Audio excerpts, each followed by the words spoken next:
In that meeting, something happened, and this particular situation changed the dynamics of the steel industry.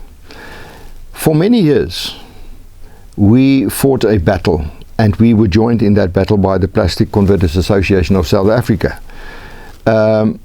We've paid millions of rands, spent millions of rands to restore and bring about a situation in the MEIBC where SMMEs had a proper say in the affairs of the MEIBC. We were joined in that fight by the Plastic Converters Association. And if it wasn't for our contribution in this fight, the PCASA would never have had their own dispensation.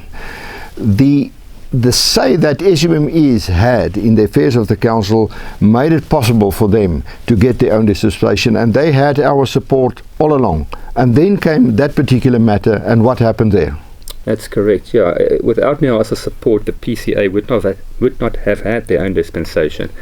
And this whole fight is actually about whether the PCASA can vote on this metals agreement, this main agreement, because it does not affect them whatsoever. They've got their own dispensation, they've got their own agreement signed by all the trade union parties, and they are excluded specifically in the metals main agreement from the application thereof, so they're out of it. But for some reason, which we can only speculate on, the PCASA decided to support the extension of the metals agreement, which affects them not at all, in no way whatsoever. So it's very strange, and obviously it must have had something to do with an arrangement they made with NEASA, that NEASA will sign their plastics agreement and they will support the extension of the metals agreement. That's the only conclusion we can reach. Nothing else makes sense.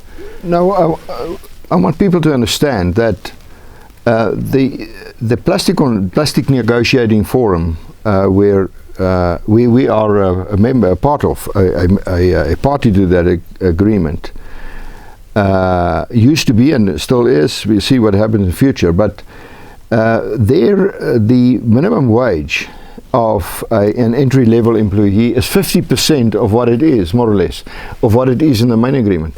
So Plastic Converters has their cozy arrangement, a good arrangement, where they decide on matters within the plastic sector, and then they vote to bind employees in the steel sector into a wage double their amount. Yeah.